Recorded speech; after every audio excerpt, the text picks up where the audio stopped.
Hello guys, आज हम class 12th का जो इंग्लिश का पेपर हुआ है उसकी ग्रामर सोल्व कर रहे हैं सेट डी के लिए। तो देखो 16th में हमें दिया गया है Mumbai is dash capital of Maharashtra. हमें आर्टिकल फिल करना है, तो Mumbai is the capital of Maharashtra. 17 में है मैन इज डैश मॉर्टल। तो हमारे पास क्या होता है, मैन इज मॉर्टल। इसमें कोई भी आर्टिकल नहीं आएगा, नहीं जीरो आर्टिकल, तो हमारे पास ऑप्शन डी हो जाएगा। You are dash dash university graduate, यानी you are a university graduate, uni यानी ये ऐसे लिखते हैं हम। तो हमारे पास जब कोई भी मतलब व्यंजन की साउंड आती है तो हम ए के साथ जाते हैं। अगर हमारे पास स्वर की कोई साउंड आती है तो हम एन के साथ जाते हैं। तो you are a university graduate. उसके बाद हमारे पास model, my grandfather dash to sing classic songs. देखो my grandfather ought to sing classic songs. To देखने के बाद आप ओट नहीं लगाओगे, क्योंकि ये माई ग्रैंडफादर मतलब मेरे दादाजी, मतलब उसकी हैबिट थी। तो पास्ट की हैबिट दिखाने के लिए हम क्या लगाते हैं, तो my grandfather used to sing classic songs. उसके बाद है हमारे पास 20, the teacher said yes you dash come in, यानी yes you can come in, यानी तुम अंदर आ सकते हो। देखो मे लगाया होगा यहाँ, जिसका भी ये पेपर उसने मतलब मे पे टिक किया हुआ है। मतलब जैसे मे यू, जैसे हम बोलते हैं परमिशन लेते हैं, मे आई कम इन सर, तो हम परमिशन मांग रहे हैं। अब ये परमिशन यहाँ दी गई है, मतलब यस यू कैन कम इन, यहाँ तुम आ सकते हो, यहाँ परमिशन दी जा रही है। हम मे का यूज तब करते हैं जब हम परमिशन लेते हैं। तो ये yes you can come in. उसके बाद है 21, it is Sunday today I dash go to office, मतलब कि आज संडे है, मैं ऑफिस जा सकता हूँ। क्योंकि यहाँ नोट की कोई सेंस ही नहीं है, ना ही यहाँ मतलब किसी भी उसमें यहाँ नोट भी नहीं है और यहाँ नेगेटिव भी कोई मॉडल दिया नहीं गया है। तो आई मे गो टू ऑफिस, मतलब कि ऑफिस जा सकता हूँ, प्रोबेबिलिटी है।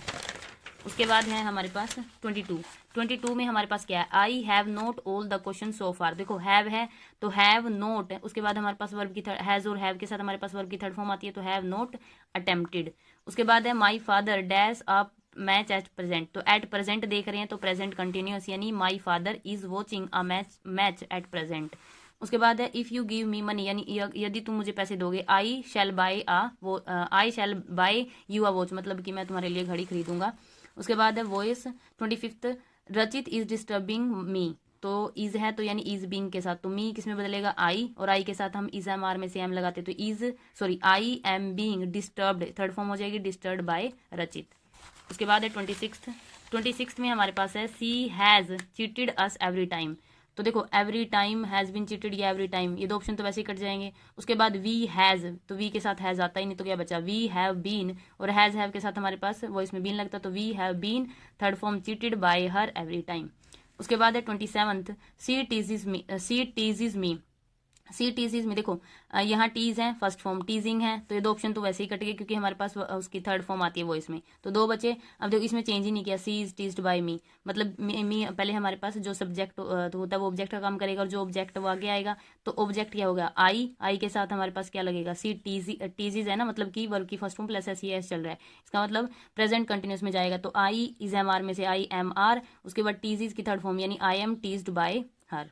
उसके बाद है narration, you said you are my friend, मतलब कि उसने कहा तुम मेरे दोस्त हो, तो यू सेड, तो टोल्ड तो वैसे नहीं आ सकता क्योंकि सेड टू नहीं है, तो you said that I was his friend. यहाँ देखो बाकी तो सब तीनों same, I you said that I was, तो देखो इसमें गड़बड़ है बस, यू आर माई फ्रेंड, तो माई यानी फर्स्ट पर्सन अकॉर्डिंग यू, मतलब इसके अकॉर्डिंग चेंज होगा, तो यहाँ क्या है यू में माई के मतलब क्रॉसपॉन्डिंग क्या होता है, यूअर, तो you said that I was your friend, तो ऑप्शन डी ठीक हो जाएगा। उसके बाद है 29th, the teacher said to the boys you will get good marks this time.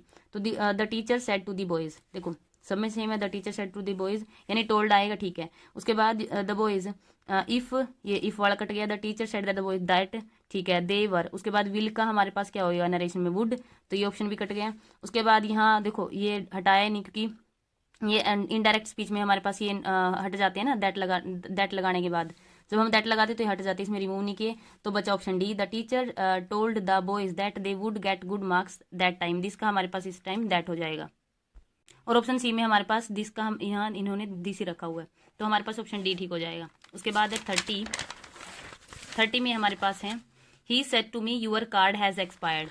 तो said to me, said to का सेड ये तो चला गया, यानी टोल्ड आएगा, तो he told me that my card has been, तो हैज़ बीन तो आएगा ही नहीं क्योंकि वॉइस में होता है हैज़ के साथ बीन, तो he said that my card has expired, यहाँ चेंज ही नहीं किया वॉइस, तो ही टोल्ड मी, यहाँ तो वैसे भी गलत था क्योंकि ये सेड टू की जगह टोल्ड आएगा, तो he told me that my card has expire, या he told me if my card had expired. तो देखो हैज़ में हमारे पास नरेशन में हैज़ के प्लेस पे हमारे पास क्या हो जाता है, नरेशन में हमारे पास हैज़ किस में चेंज हो जाता है, हैड में, तो he told me if my card had expired, option D. Thank you.